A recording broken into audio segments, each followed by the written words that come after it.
देव्हाऱ्यामध्ये बसवलं, त्याची पूजा अर्चा केली। आता माझ्याकडे काही बघू नका, कारण मला काही बोक्याची आरती येत, हे वाजवायला तयार होते।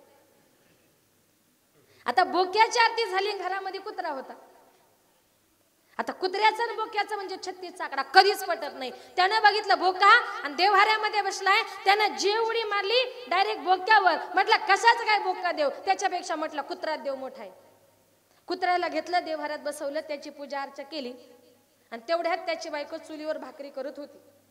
आता कुत्र्याला किती देव्हाऱ्यात बसवलं, भाकर बघितल्यानंतर कुत्रा काय गप्प बसणार आहे? त्याने देव्हाऱ्यातून जे उडी मारली डायरेक्ट बायकोच्या चुली जवळ। बायकोने चुलीत पेटतं लाकूड काढलं, कुत्र्याच्या पाठी टाकलं, कुत्रं जे पळत सुटलं। हा सगळा प्रकार त्याने बघितला। तो म्हटला जाऊ दे, सगळ्या देवांपेक्षा म्हटले आपली बायकोच देवी मोठी आहे।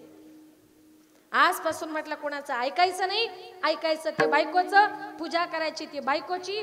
बायकोला घेतलं, देव्हाऱ्यात बसवलं आणि आरती म्हणायला सुरुवात केली। जय देव जय देव जय माझी बायको, तुझे सांगशील तेच मी ऐको, जय देव जय देव। किती मन लावून ऐकताय बघा, करायची का? तेवढ्यावर काय मन समाधान झालं नाही। आग आग बाईले सर्व तुला वाहिले, तू माझी देवी मी तुझा भोप्या। दृष्टांत संपला। याच्यातून आपल्याला एकच घ्यायचंय की आताच्या काळामध्ये लोकांची परिस्थिती अशी झाली, पूजा नेमकी कुणाची करायची, भक्ती नेमकी कुणाची करायची। तुकोबराय म्हणतात अनेकांच्या पाठीला मागे लागण्यापेक्षा काय करा, आपुला तो एक देव करुणे गमते नवीन जीवा सुख नो हे, आपुला तो एक देव करुणे गमते नवीन जीवा सुख नो हे, आपुला तो एक देव करुणे गमते नवीन जीवा सुख नो हे, आपुला तो एक देव करुणे गमते नवीन जीवा सुख नो हे, आपुला तो एक देव करुणे गमते नवीन जीवा सुख नो हे, आपुला तो एक देव करुणे गमते नवीन जीवा सुख नो हे, आपुला तो एक देव करुणे गमते नवीन जीवा सुख नो हे, आपुला तो एक देव करुणे गमते नवीन जीवा सुख नो हे, तेने विना जीवा, तेने विना जीवा, तेने विना जीवा सुख नो हे, एर माई गलु कचनी लाया गया, एर माई गलु कचनी लाया गया, तेने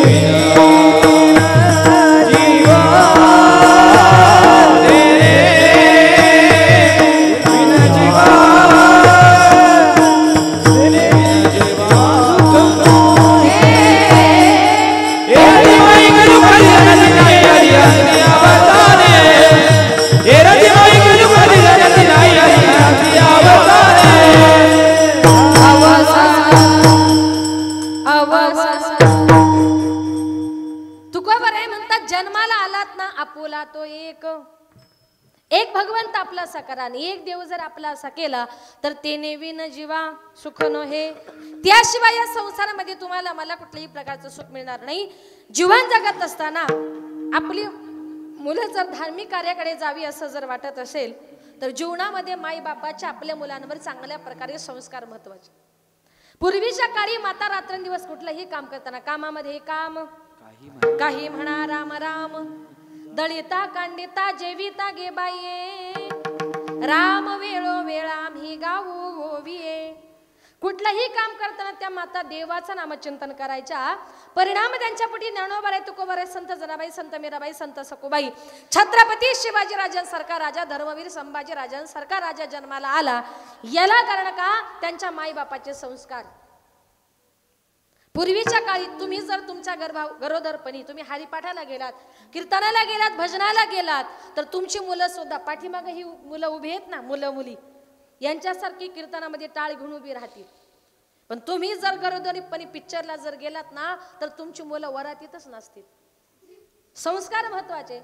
जिजाऊ मासाहेबांनी संस्कार केले होते, बाळा श्री लहान असो या मोठी असो पण परश्री माते समान मानावी।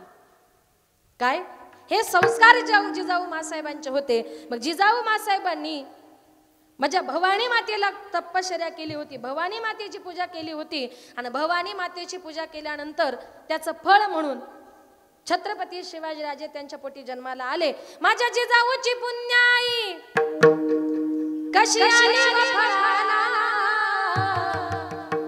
तो बापाचा बाप वाघ शिवबा जन्मला, तो बापाचा बाप वाघ शिवबा जन्मला, तो बाबाचा बाप शिवबा जन्मला, तो बाबाचा बाप शिवबा जन्मला. माझ्या जिजाऊची पुण्याई कशी आली फळाला, माझ्या जिजाऊची पुण्याई कशी आली फळाला, तो बापाचा बाप वाघ शिवबा जन्मला, तो बापाचा बाप वाघ शिवबा जन्मला, तो बाबाचा बाप शिवबा जन्मला, तो बाबाचा बाप वाघ शिवबा जन्मला. छत्रपती शिवाजीराजे जन्माला आले. पण छत्रपती शिवाजीराजे होते तरी कोण? देव होते का हो? राजा नेमके होते तरी कोण? आजही आपल्या मंदिरावरचे कळस, आपल्या अंगणातली तुळस, स्त्रियांच्या कपाळावरचं कुंकू, आपल्या लेकी बाळी आज सुरक्षित आहे याला कारण का? आणि आजही महाराष्ट्रात किंवा महाराष्ट्राच्या बाहेर जी काय कीर्तन भजन चाललीत ना, ही फक्त माझ्या छत्रपती शिवाजी राजांची कृपा. राजे जर नसते तर कदाचित महाराष्ट्रातले कीर्तन भजन सुद्धा बंद पडले असते. तो बापाचा बाप वाघ शिवबा जन्मला, तो बापाचा बाप वाघ शिवबा जन्मला, तो बाबाचा बाप शिवबा जन्मला, तो बाबाचा बाप शिवबा जन्मला. घेतली तलवार केला दुष्टाचा संहार, हाती घेतली तलवार केला दुष्टाचा संहार, त्या अफजल्याचा कोथळा त्यानं काढीला बाहेर, त्या अफजल्याचा कोथळा त्यानं काढीला बाहेर. प्रतापगडाच्या पायथ्याशी आहे कबाल साक्षीला, प्रतापगडाच्या पायथ्याशी आहे कबाल साक्षीला, तो बापाचा बाप वाघ शिवबा जन्मला, तो बापाचा बाप वाघ शिवबा जन्मला, तो बाबाचा बाप शिवबा जन्मला, तो बाबाचा बाप वाघ शिवबा जन्मला.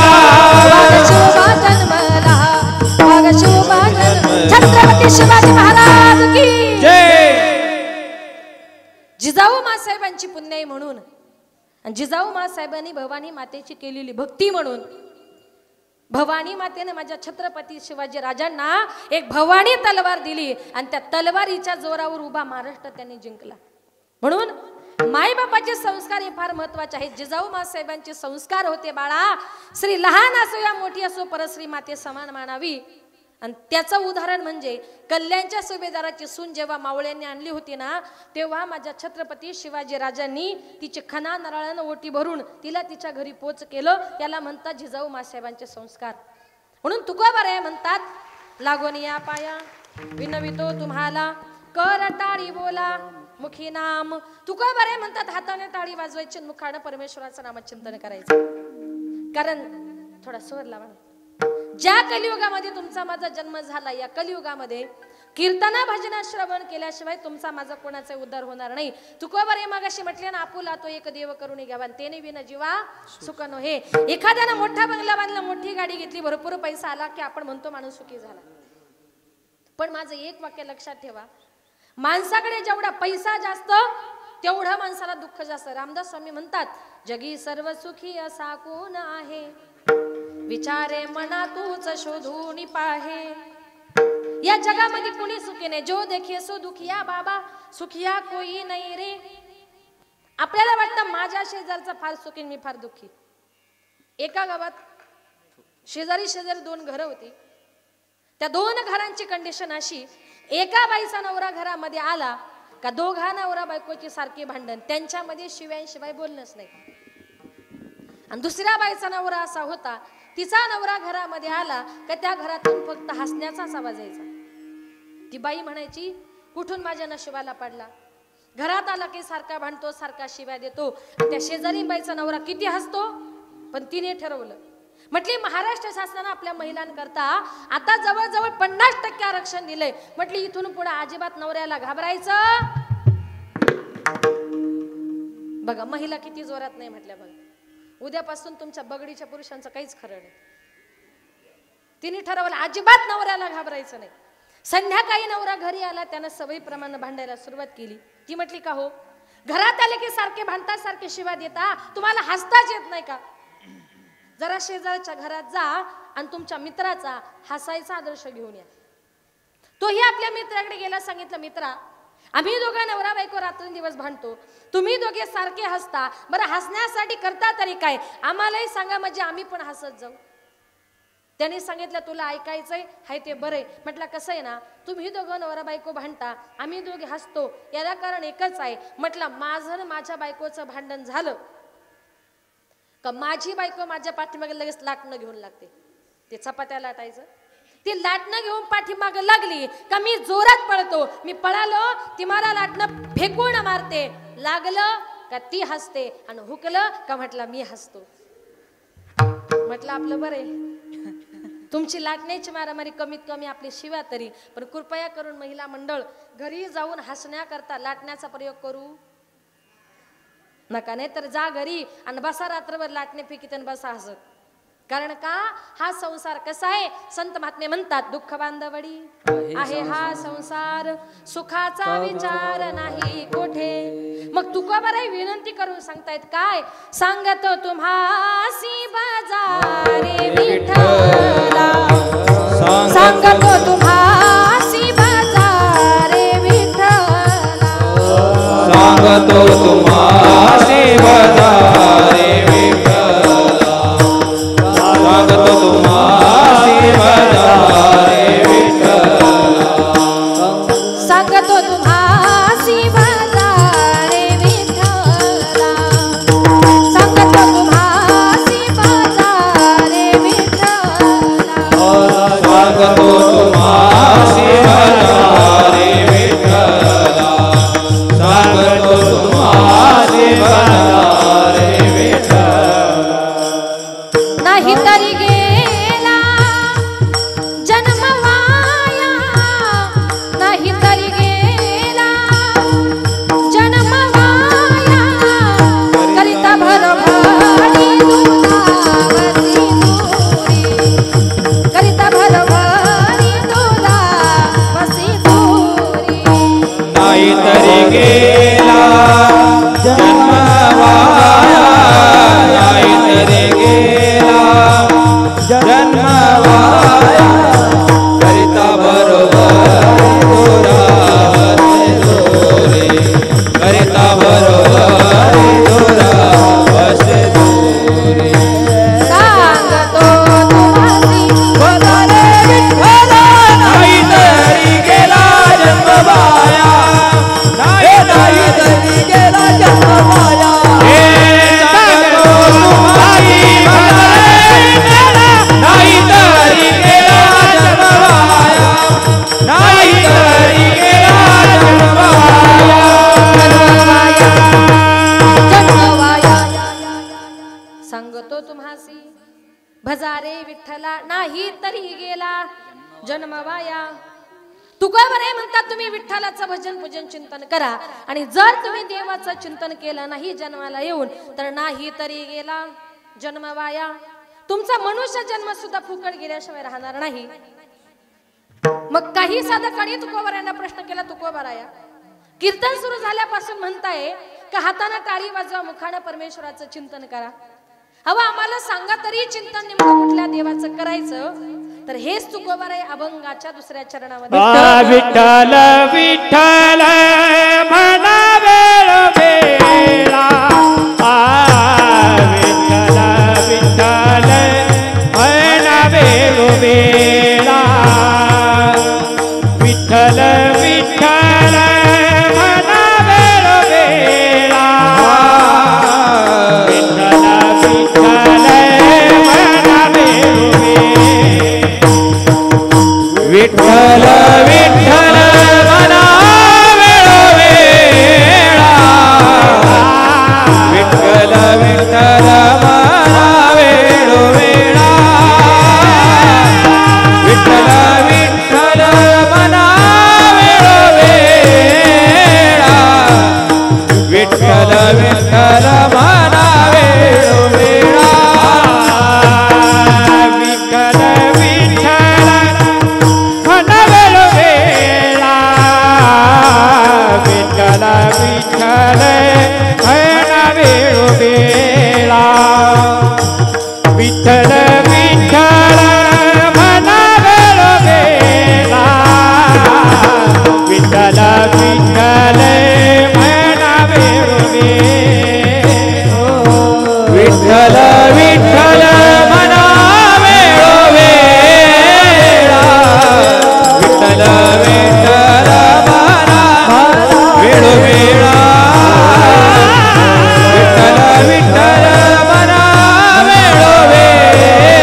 विठ्ठल मना वेळोवेळा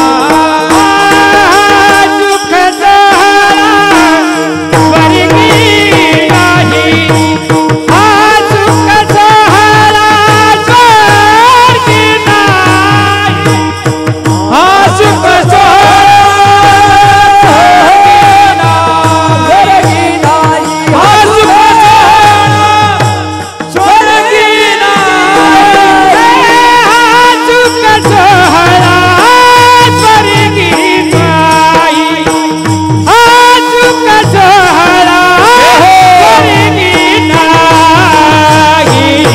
विठ्ठल विठ्ठल मना वेळोवेळा विठ्ठल विठ्ठल मना वेळोवेळा विठ्ठल विठ्ठल मना वेळोवेळा विठ्ठल विठ्ठल मना वेळोवेळा विठ्ठल विठ्ठल मना वेळोवेळा विठ्ठल विठ्ठल मना वेळोवेळा विठ्ठल विठ्ठल मना वेळोवेळा विठ्ठल विठ्ठल मना वेळोवेळा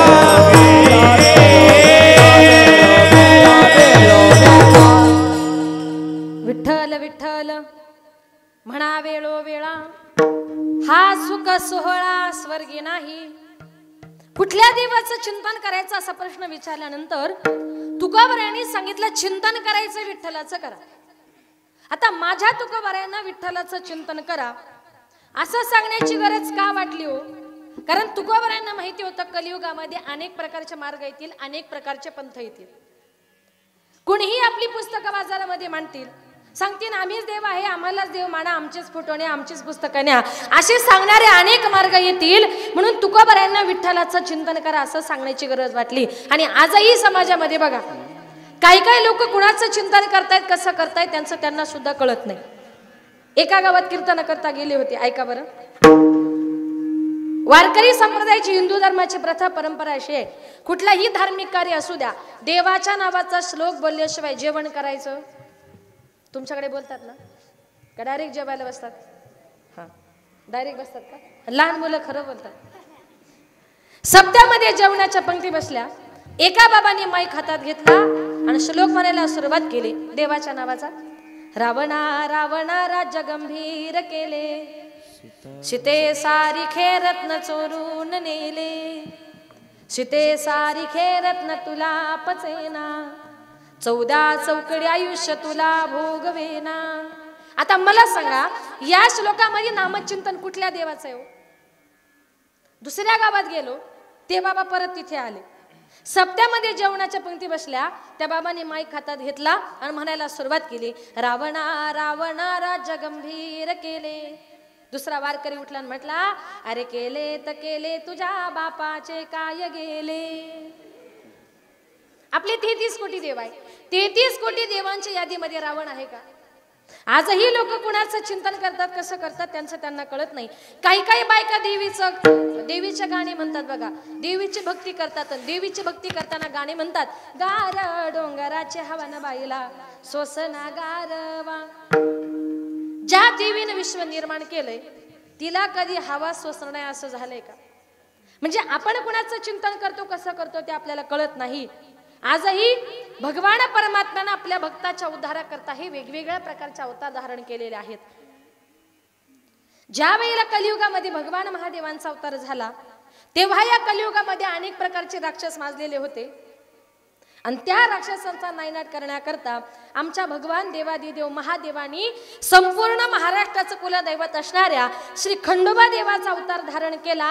आणि तो देव आपल्या भक्तासमोर कसा आला? जय देव जय देव जय देव जय देव जय देव जय शिव मार्तंडा, आदी मायेचा मल्हारी तुझी प्रचंडा. जय देव जय देव, टाळ वाजवा.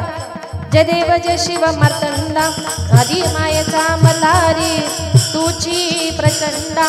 आगड धुन नगारा सोन्याची जेजुरी, देव गेले जेजुरा निरा घोडा. आगड धुन नगारा सोन्याची जेजुरी, देव गेले जेजुरा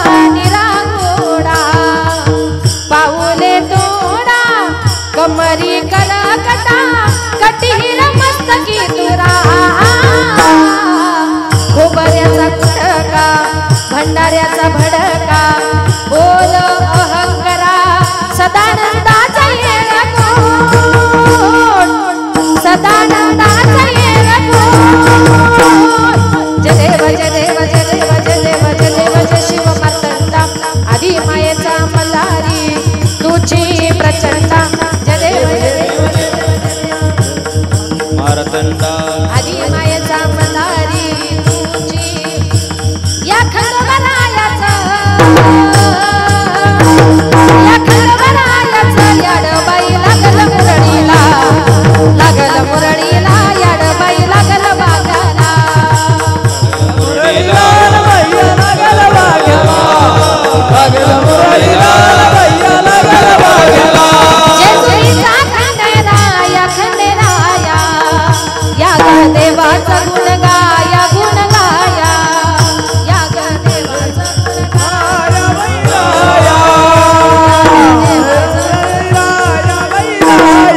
हे सदानंदाला अगबाई सदानंदाला सदानंदाला अगबाई सदानंदाला या खंडवरायाचा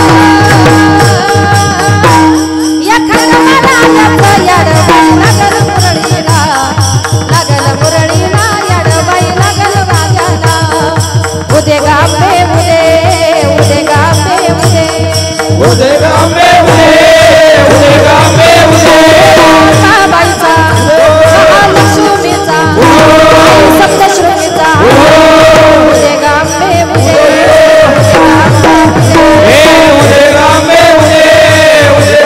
आई भवानी तुझ्या कृपेने तारीस भक्ताला आगाध महिमा तुझी माऊली तारी संकटाला आई कृपा करी माझ्यावरी जागवी तो रात सारी आई कृपा करी माझ्यावरी जागवी तो रात सारी आंबे गोंधळाला ये गोंधळ मांडला भवानी गोंधळाला ये गोंधळ मांडला भवानी गोंधळाला गोंधळ मांडला भवानी गोंधळाला ये गोंधळ मांडला भवानी गोंधळाला ये गोलांबाबाईचा येळकोट आई राजा उधे उधे असं वाटलं ना थोडं गोंधळ केल्यासारखं कारण आपला शिवाजी महाराज छत्रपती शिवाजी महाराजांचा जन्मोत्सव आहे आणि त्यांच्या जन्मोत्सवाला सगळे आले पाहिजे की नाही म्हणून सगळ्यांच्या नावाचा गोंधळ घातला तुम्ही सगळे आमच्या जन्मोत्सवाला या अजूनही म्हटले असते पण नको एखादीच्या पटकन अंगात यायचं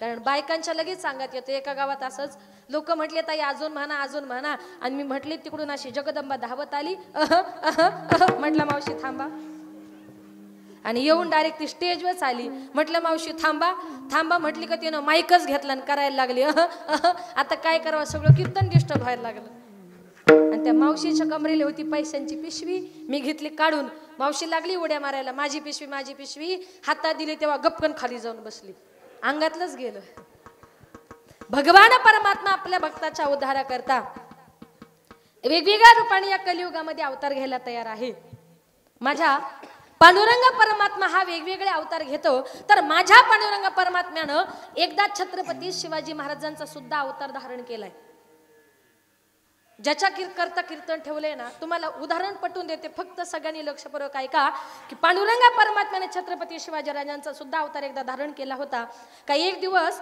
जिजाऊ मासाहेब आपल्या अलमारीमध्ये काही पुस्तकं चाळत होत्या आणि पुस्तकं चाळता जिजाऊ मासाहेबांना छत्रपती शिवाजी राजांची जन्मकुंडलिनी सापडली त्या जन्मकुंडलीची पानं मासाहेब चाळत होत्या आणि त्याच्या ठिकाणी त्यांच्या वाचनामध्ये आलं की 5 दिवसामध्ये छत्रपती शिवाजी राजांचा मृत्यू होणार आहे असं वाचल्याबरोबर मासाहेब ढसाढसा रडायला लागल्या मासाहेब रडत होत्या तेवढ्यात दासी पळत आली आई साहेब राजा आलत स्वयंपाक तयार आहे भोजन करण्याकरता बसा मासाहेबांनी आपले डोळे पुसले आई साहेब आणि छत्रपती शिवाजी राजे दोघे जण भोजन करण्याकरता बसले आणि तेवढ्यात मासाहेब जिजाऊंना ती कुंडली आठवली हातातला घास ताटामध्ये ठेवला ताटाला नमस्कार केला मासाहेब रडू लागल्या रडत रडत आपल्या रूम मध्ये गेल्या आणि तिथे रडत बसल्या आता आई जर जेवणावरून उठली